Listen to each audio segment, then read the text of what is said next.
একটি বালক, শিশুদের নবী ছিলেন রসুল, তখন আরবের ভিতরে খুব দুর্ভিক্ষ চলছিল।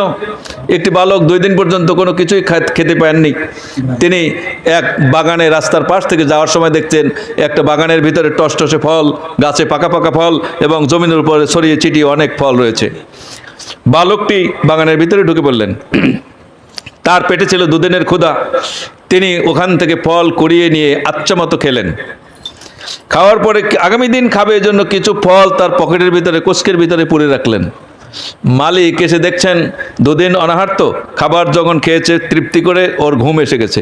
মালিক এসে দেখছেন যে ওর পকেটের ভিতরে ফল আছে, তো ওকে উঠালেন, বেদর প্রহার করলেন। মারতে মারতে ছেলেটি বেহুশ হয়ে গেল। বেহুশ হয়ে যাওয়ার পর ওর পরনের জামা কাপড় যা ছিল ওই বাগানের মালিক তা খুলে নিয়ে গেল। ছেলেটি হুঁশে এসে দেখে তার পরনে জামা কাপড় কিছুই নেই।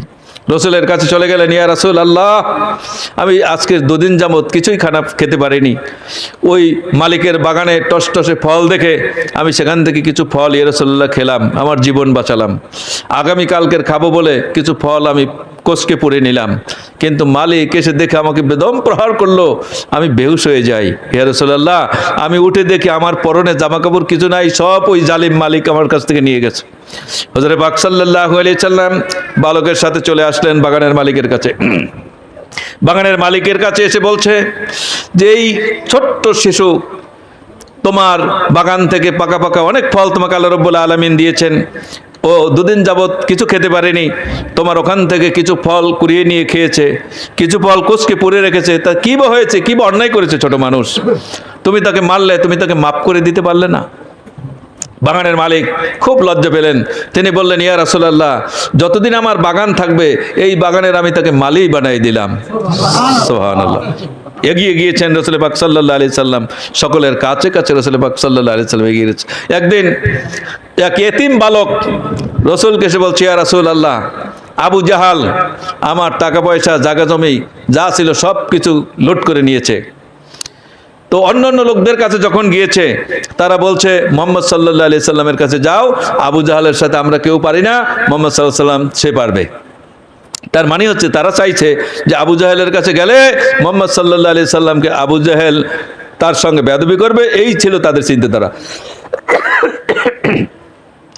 হযরত পাক সাল্লাল্লাহু আলাইহি সাল্লাম আর দেরি না করে এতিম ছেলেকে নিয়ে আবু জাহেলের সামনে হাজির। বলছে, চাচা, আপনি এই ছেলের, এই এতিম সন্তানের সম্পদ আপনি লুটেপুটে নিচ্ছেন, কিয়ামতের দিন আপনার আল্লাহ রাব্বুল আলামিনের কাছে হিসাব দিতে হবে। সব সম্পদ এই ছেলেকে বুঝিয়ে দিন। আবু জাহাল কোনো কথা না বলে, বাদ উত্তর কিছু না করে সমস্ত সম্পদ ওই এতিম শিশুটাকে দিয়ে দিলেন। আল্লাহ নবী নিয়ে আসলেন, বলে সুবহানাল্লাহ।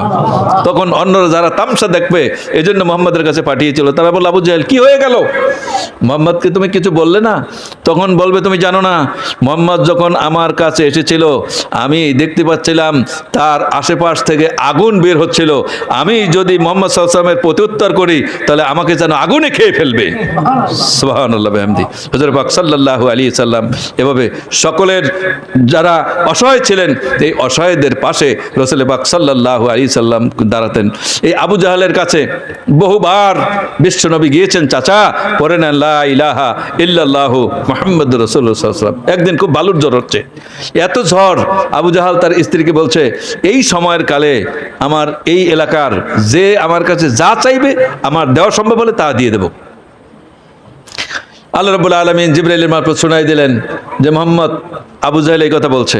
হুজুর পাক সাল্লাল্লাহু আলাইহি সাল্লাম হামাগুড়ি দিতে দিতে দিতে দিতে আবু জাহেলের দরজায় এসে কড়া নাড়লেন, কে? চাচা আমি মুহাম্মদ।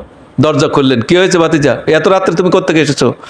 কয় যে চাচা, চাচির কাছে আপনি বলেছেন এই রাত্রে আপনার কাছে যে যা চাইবে আপনি তাই দেবেন, এই জন্য এসেছি, আপনি একটু পড়ে নেন লা ইলাহা ইল্লাল্লাহু মুহাম্মাদুর রাসূলুল্লাহ সাল্লাল্লাহু আলাইহি সাল্লাম। ধাক্কা মেরে ঘর থেকে বেরিয়ে দিলেন যে তুমি আমাকে এভাবে কতবার বলেছো যে এটা আমার পক্ষে সম্ভব নয়। এজন্য রাসূল পাক সাল্লাল্লাহু আলাইহি সাল্লামকে ধাক্কা মেরে ঘর থেকে বের করে দিয়ে দরজাটা তিনি দিয়ে দিলেন। নাউজুবিল্লাহি মিন জালিক। কপালে যদি ভাগ্য বরাতে যদি হেদায়েত না থাকে হবে? হবে? অনেক লোক আছে, আল্লাহর নবীর জীবনী এখানে আলোচনা হচ্ছে, কিন্তু তারা ঘরে বসে এখন মোবাইল টিপতেছে, আছে না নাই? তারা বাগানে বসে গল্প করতেছে, তারা দোকানে বসে গল্প করতেছে।